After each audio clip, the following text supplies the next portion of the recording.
Hello, नमस्कार दोस्तों। स्वागत है आप सभी का अपने पसंदीदा YouTube channel English with Sachin Chaudhary में।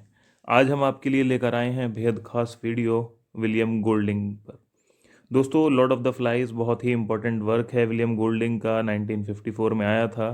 William Golding Nobel prize winner writer हैं, और जो लोग असिस्टेंट प्रोफेसर डिग्री कॉलेज की तैयारी कर रहे हैं, चाहे वो जीडीसी के लिए या यूपीएचसीएससी के लिए या नेट या अदर किसी एग्ज़ाम्स के लिए, सभी के लिए बहुत ही इंपॉर्टेंट वीडियो होने वाला है।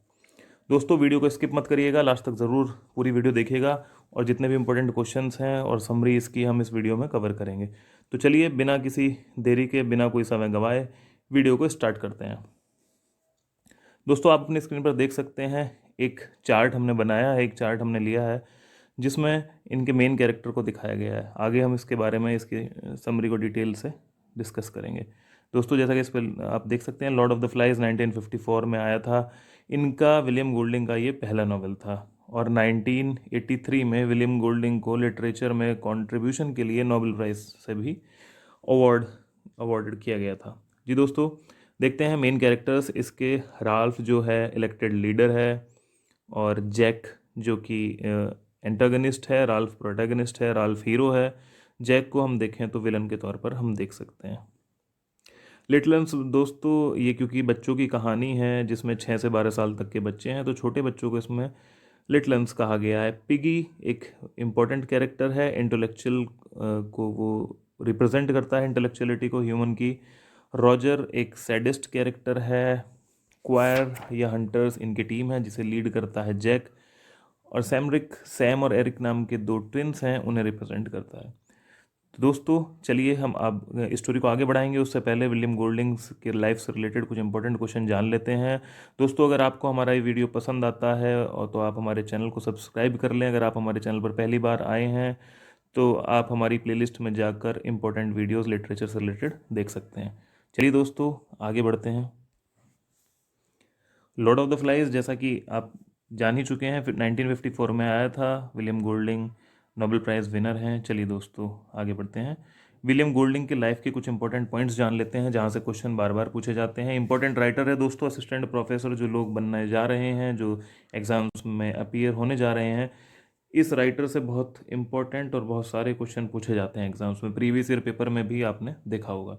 चलिए, विलियम गोल्डिंग का जो डेट ऑफ बर्थ या ईयर ऑफ बर्थ कह सकते हैं, 1911 में पैदा हुए थे, 1993 में इनकी डेथ हुई। ब्रिटिश नॉवलिस्ट, प्ले राइट और पोएट हैं, and best non for his debut novel Lord of the flies. Lord of the flies इनका सर्वाधिक चर्चित नॉवल रहा है दोस्तों। 20th सेंचुरी का सबसे फेमस नॉवलों में से एक नॉवल है ये। इस पर मूवीज़ भी हैं, आप देख भी सकते हैं। आगे हम बढ़ते हैं दोस्तों, ये जाने जाते हैं, सी ट्रायोलॉजी इन्होंने लिखी थी जिसे हम to the ends of the earth के नाम से जानते हैं, जिसका पहला पार्ट राइट्स टू पैसेज 1980 में आया था, और इसके लिए इन्हें मैन बुकर प्राइज़ भी मिला था। दोस्तों, बहुत इंपॉर्टेंट है ये, आप इसे नोट कर लें। जो इंपॉर्टेंट पॉइंट्स आ रहे हैं, आप स्क्रीन को पोज करके उन्हें नोट्स ले सकते हैं। दोस्तों, चलिए इनका देखते हैं सेकंड पार्ट इस ट्रायोलॉजी का। क्लोज क्वार्टर्स जो 1987 में आया था, उसके बाद फायर डाउन बिलो 1989 में आया। आगे बढ़ते हैं। आपको जैसा हम बता चुके हैं, नोबेल प्राइज़ इन्हें 1983 में मिला था। चलिए दोस्तों, एक अनदर इम्पॉर्टेंट टाइटल इन्हें मिला था, नाइटहुड की जो उपाधि है दोस्तों, जो काफ़ी फेमस है, मानी जाती है, इम्पॉर्टेंट है। नाइटहुड से ये सम्मानित हुए थे for his contribution to literature. Golding was knighted in the year 1988। तो आपको 2 ईयर काफ़ी इंपॉर्टेंट है जो याद रखने हैं। नोबेल प्राइज़ 1983 में इन्हें मिला था, और दोस्तों नाइटहुड की जो उपाधि, टाइटल मिला था, वो 1988 में मिला था। चलिए आगे बढ़ते हैं। इनकी वाइफ का नाम है एन ब्रुकफील्ड। चलिए आगे देखते हैं। ड्यूरिंग सेकेंड वर्ल्ड वॉर, दोस्तों आप देखेंगे पोस्ट वर्ल्ड वॉर इफेक्ट इस नॉवल में आपको देखने को मिलेगा। कैसे लोगों की अंदर जो इविल्स हैं, जो बुराइयां हैं, ह्यूमन को, बेसिकली ह्यूमन साइकोलॉजी को इन्होंने बहुत ही शानदार तरीके से डिपिक्ट किया है। Basically he want to say that we are like animals. जो अंदर से एक शैतानी प्रवृत्ति है इंसान की, वो इस नॉवल में दिखाने की इन्होंने कोशिश की और बखूबी दिखाया भी है दोस्तों। चलिए आगे बढ़ते हैं। Golding joined the Royal Navy in 1940। 1940 में इन्होंने रॉयल नेवी ज्वाइन की थी, और इसी बैकग्राउंड में अपने नावल में इन्होंने दिखाया भी है नेवल ऑफिसर को। He died in 1993 due to heart failure. दोस्तों पूछ लिया जाता है कई बार कि राइटर की जो मौत हुई है, मृत्यु हुई है, किस कारण से हुई है, तो हार्ट फेलियर की वजह से इनकी 1993 में डेथ हो गई थी। On his death he left the draft of a novel. जब इनकी मौत हुई दोस्तों तो एक नावल पर काम कर रहे थे जिसका नाम था the double tongue, set in ancient Delphi, which was publish posthumously in 1995, जो इनके मरने के बाद 1995 में पब्लिश हुआ।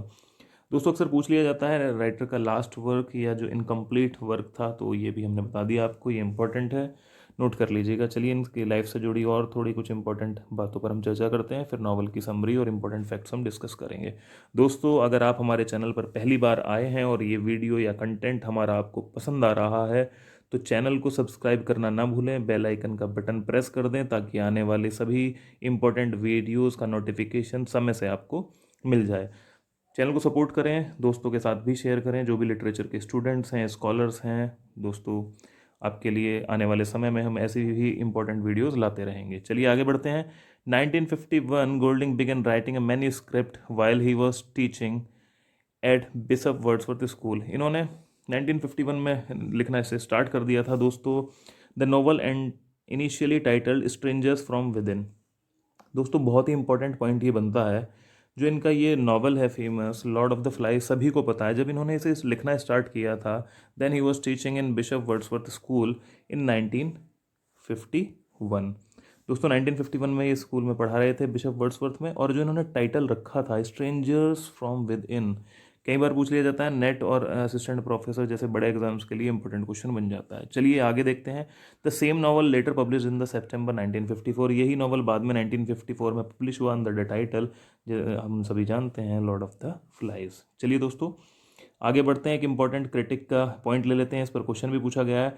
According to American literary critic Harold Bloom, the name Lord of the Flies is a literal translation of Belgium. दोस्तों question बहुत बार पूछा गया है कि बेल्जियम कौन से कैरेक्टर को ये Lord of the flies represent करता है, या किसे इन्होंने इससे रिप्रेजेंट करने की कोशिश की है। तो दोस्तों जो शैतान बेल्जिबब है उसे इन्होंने रिप्रेजेंट करने की कोशिश की है। इंपॉर्टेंट पॉइंट है दोस्तों, इसे नोट कर लीजिएगा। चलिए आगे बढ़ते हैं। ई.एम. फॉस्टर। दोस्तों जब ये नावल आया था तो अपने समय में बहुत ही फेमस और पॉपुलर नावल था, ये आज तक पढ़ा जाता है और काफ़ी यूनिवर्सिटीज़ और स्कूल कॉलेजेस के सिलेबस में ये है। E M. Forster chose Lord of the Flies as his outstanding novel of the year. उन्होंने अपने साल के पसंदीदा नावल्स में इसे जगह दी थी। दोस्तों क्वेश्चन पूछा जाता है ये कहाँ से इसकी प्रेरणा मिली, इंस्पिरेशन, तो देखिए बहुत इंपॉर्टेंट क्वेश्चन है ये भी। ही यानी William Golding took inspiration from the Coral Island a tale of the Pacific Ocean 1857 में R.M. बैलेंटाइन द्वारा लिखा गया था। बहुत ही फेमस नावल है दोस्तों ये भी। इसी को ये पढ़ रहे थे, उसी से इंस्पायर हुए और एक स्टोरी उनके दिमाग में प्लॉट बना और उन्होंने ये यहाँ से इसे लॉर्ड ऑफ द फ्लाइज की भूमिका बनाई और उसे लिख दिया, और वो आप सभी जानते हैं इतिहास बन गया है। सबसे मोस्ट पॉपुलर नावल्स में से ये एक है। चलिए दोस्तों आगे बढ़ते हैं। लॉर्ड ऑफ द फ्लाइज की समरी कैरेक्टर स्केच आपके सामने रखते हैं, क्या क्या महत्वपूर्ण बातें इंपॉर्टेंट बातें इसमें कही गई हैं।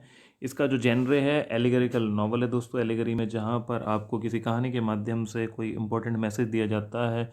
मेन जो इसकी थीम है विल टू पावर, इंसान के अंदर ह्यूमन टेंडेंसी है, सत्ता के प्रति जो उसका लगाव है उसे दिखाने की कोशिश की गई है।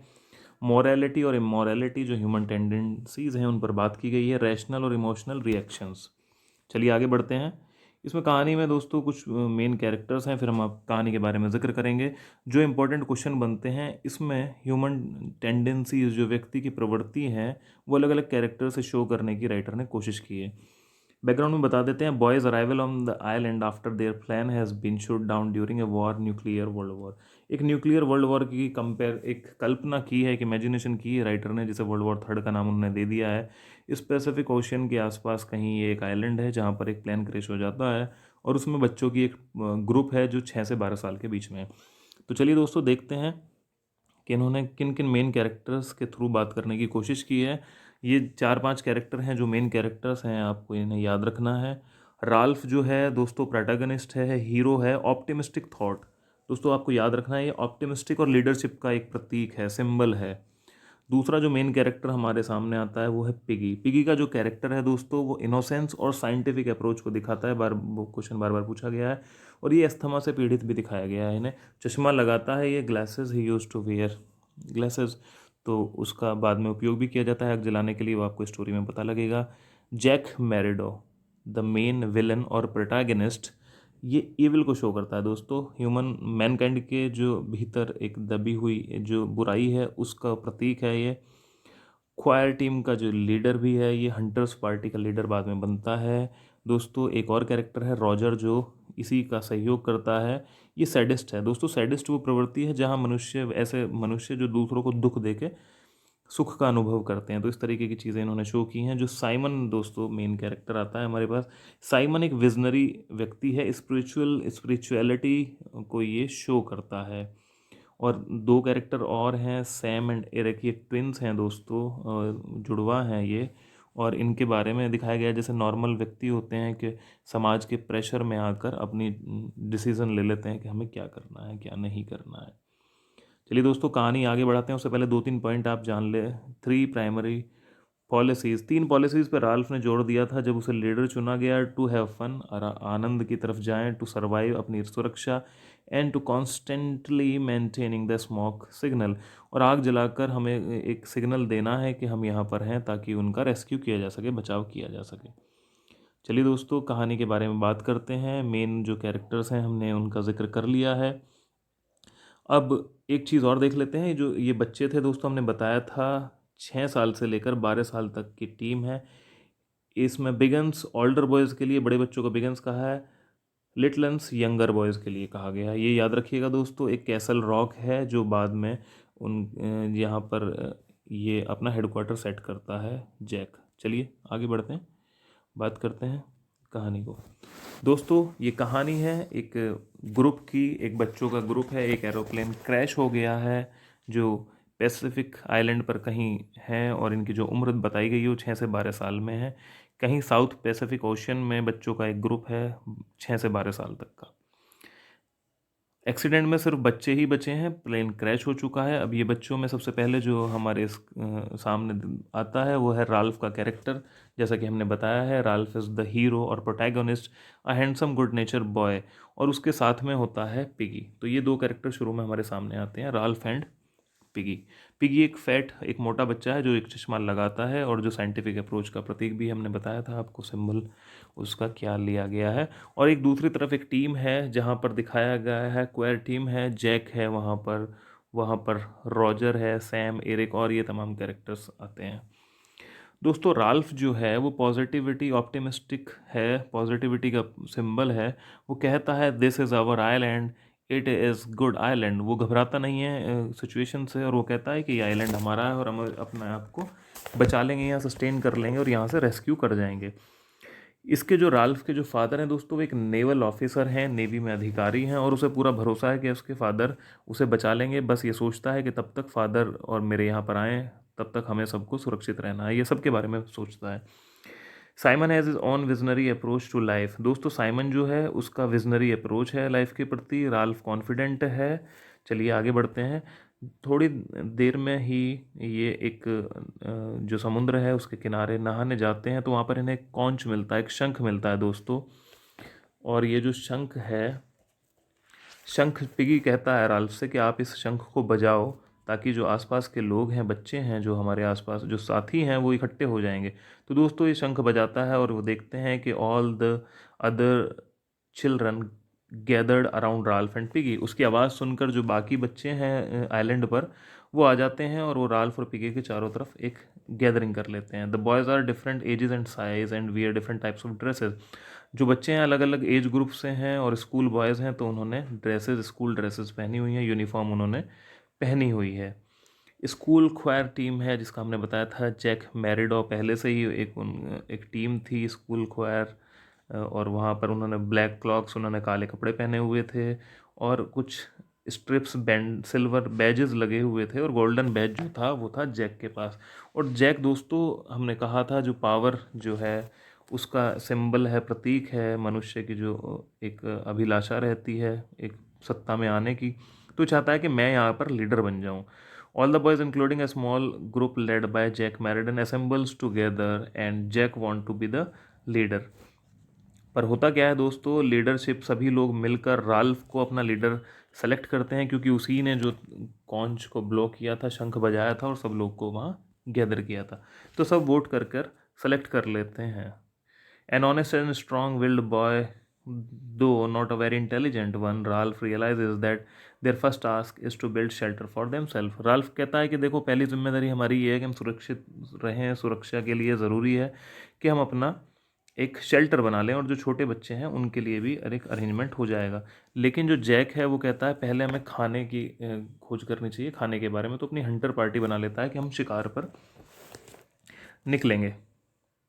तो दोस्तों कहानी आगे बढ़ती है। जो छोटे बच्चे हैं उन्हें टास्क दे दिए जाते हैं, पर जल्दी ही बच्चे हैं क्योंकि बोर होने लगते हैं अपने टास्क से। आग जलाने का काम उन्हें दिया जाता है। तो आगे हम देखते हैं Ralph, Jack and a little boy named Simon. ये दोस्तों एक्सप्लोर करने के लिए निकल जाते हैं, आइलैंड पर घूमते हैं। पिगी भी साथ चलने की जिद करता है, पर ये लोग मना कर देते हैं कि तुम्हारी आईसाइड एक तो वीक है और तुम्हारा बॉडी का स्ट्रक्चर भी उतना मजबूत नहीं है। जब ये घूम फिरते हैं तो इन्हें दिखता है कि जो आइलैंड है वहाँ पर पिग्स हैं और बहुत सारे पेड़ हैं जहाँ पर फल लगे हुए हैं। तो ये समझ जाते हैं कि सर्वाइवल करना इनका इतना मुश्किल नहीं होगा, खाने के लिए फ्रूट्स भी हैं और पिग वगैरह भी यहाँ पर मौजूद हैं। दोस्तों आगे चल के एक बात ये तय करते हैं, क्योंकि पूरी एक कमेटी इनकी बन जाती है, पूरा एक ग्रुप होता है कि whoever holds the conch shell should speak. जिसके पास भी शंख होगा वो लीडर होगा और वही अपनी बातें रखेगा। दोस्तों तय होता है कि smoky fire burning on the top of the mountain so as to make some passing ship see it. तय ये होता है कि पहाड़ी के ऊपरी हिस्से पर आग जलाई जाएगी ताकि पहचान लिया जाए, और आसपास से अगर कोई जहाज या शिप गुजरता है तो उसे पता लग जाएगा यहाँ पर लोग हैं और उन्हें मदद की आवश्यकता है। दोस्तों अब परेशानी ये आती है कि आग कैसे जलाई जाए। तो सजेशंस, राल्फ के सजेशन पर क्या होता है, जो पिगी का जो ग्लास है, जो उसका चश्मा है, उसे इस्तेमाल करके कंसंट्रेशन करके सन की रेस से आग जला ली जाती है। दोस्तों ये कुछ इसी तरीके से दिखाने की कोशिश की है जैसे मानव सभ्यता का जन्म हुआ था और उन्होंने कैसे आग को जलाया था। पूरी ह्यूमन नेचर, ह्यूमन सिविलाइजेशन, उसका फिजिकल और मेंटल ग्रोथ को शो करने की बहुत ही शानदार कोशिश इस नावल में विलियम गोल्डिंग द्वारा की गई है। तो आगे चलते हैं तो देखते हैं कि जो बच्चे इकट्ठे हो गए हैं वो डांस भी करते हैं, सिंगिंग, और वहाँ पर स्विमिंग भी करते हैं। पिगी एंड साइमन जो हैं ये लोग बेचारे अकेले यहाँ पर रह जाते हैं राल्फ के साथ। बाकी सब लोग इन्जॉयमेंट की तरफ चले जाते हैं, क्योंकि राल्फ उन्हें उकसाता है, उन्होंने उन्हें लालच देता है और उन्हें कहता है कि हम हंटिंग करेंगे, हम डांस करेंगे और हम पार्टी करेंगे। और पार्टी में क्या होगा, जो पिग है, पिग को पकाकर खाएंगे। Only Simon, Piggy and twins Sam and Eric help him in task of building shelters. तो जो हमारा हीरो है राल्फ, राल्फ का जो घर बनाने का, शेल्टर बनाने का, एक सुरक्षा के लिए जो एक टास्क उसने निर्धारित किया था, तो उसमें ज़्यादा लोग उसकी मदद नहीं करते हैं। पिगी और साइमन और ट्विंस उसकी मदद करते हैं। बाकी सारे बच्चे खाने में और तैरने में और डांस करने में इन्वॉल्व हो जाते हैं। दोस्तों अब एक नई यहाँ पर एक चर्चा चलती है कि यहाँ पर कोई बीस्ट है, फॉरेस्ट में बीस्ट है। छोटे बच्चे कहते हैं कि बीस्ट दिन में समुद्र में चला जाता है, कुछ कहते हैं कि हवा में है। एक्चुअली जो था वहाँ पर एक डेड मैन, एक क्या हुआ था कि एक पैराशूट वहाँ पर क्रैश होकर आया था। एक व्यक्ति था जो इसका पैराशूट या प्लेन क्रैश हुआ होगा और वो उसकी डेथ हो गई, और वो पैराशूट के साथ ही आइलैंड पर पेड़ में उसकी डेड बॉडी कहीं पर लटक गई। जब भी हवा चलती थी तो पैराशूट हिलता था, तो दूर से देखने में बच्चों को ये भ्रम हुआ कि ये कोई बीस्ट है। और यहाँ पर ये पैराशूट तो जो पेड़ों में इल्झा हुआ था और उसकी वजह से ये कन्फ्यूज़न लोगों में पैदा हो रही थी। तो जो ये ट्विन्स हैं, सैम एंड एरिक, दोस्तों ये जो सैम एंड एरिक ट्विन्स हैं दोनों, ये कन्फ्यूज़न पैदा करते हैं और ये देखते हैं और ये कहते हैं, ये मिस्टूक कर लेते हैं उसे। ये समझते हैं कि ये जो इन्हें दिखाई दे रहा है पैराशूट जो हिल रहा है, ये कोई बीस्ट है। तो चलिए अब देखते हैं। तो जब ये मान लिया जाता है ऐसा इनके कहने से, तो जो जैक है ये जब एक पिग का शिकार करता है, एक हंट करता है पिग को, तो उसकी जो गर्दन है उसे काट कर उसका हेड जो है और एक स्टिक पर टांग देता है। An offering to the beast, कहता है कि ये ऑफरिंग है। ये ऑफरिंग किसके लिए है? बीस्ट के लिए है। दोस्तों यहीं से लॉर्ड ऑफ द फ्लाइज इसका टाइटल पड़ा है। लॉर्ड ऑफ द फ्लाइज क्योंकि वहाँ पर मक्खियाँ भिनभिनाने लगती हैं उस सर के ऊपर, और वो सर किसका था? That was the head of the pig and offer to the beast, जो बीस्ट को उन्होंने ऑफर किया था। दोस्तों जो साइमन है, साइमन क्योंकि स्पिरिचुअल है, सीकर है, वो चाहता है, वो जानना चाहता है, वो सच को जानना चाहता है कि पहले तो वो देखता है कि जो इन्होंने पिग को लटका दिया है उससे वो बात करता है, और उसे वो पहली बार कहता है लॉर्ड ऑफ द फ्लाइज कह के संबोधित करता है, और उसे लगता है वो उससे बात कर रहा है, क्योंकि फ्लाइज की जो आवाज़ थी, जो साउंड्स थी, वो एक एक नॉइज़ क्रिएट कर रही थी, तो उसे लग रहा था वो उससे बात करता है। दोस्तों choir boys into a party turn into a party of hunters who kill pigs to eat. वो क्या करते थे, वो उनका मेन मकसद, मेन फोकस हो गया था पिग का शिकार करना, खाना, पार्टी करना और डांस करना। ठीक है, आगे बढ़ते हैं कहानी में। एक छोटा सा और एक मोड़ है, इम्पोर्टेंट है। यहाँ पर एक और मीटिंग होती है जैक और राल्फ की। दोस्तों जैक क्योंकि लगातार ये चाहता है कि वो पार्टी का लीडर बन जाए, तो इसके लिए वो राल्फ को डिमांड करता है दोबारा से इलेक्शन किया जाए और मैं लीडर बनना चाहता हूँ। लेकिन वो डिसअपॉइंटेड होता है क्योंकि अब भी मेजोरिटी जो बॉयज़ हैं वो राल्फ के साथ हैं, क्योंकि राल्फ एक अच्छा लड़का है और एक अच्छा लीडर भी है।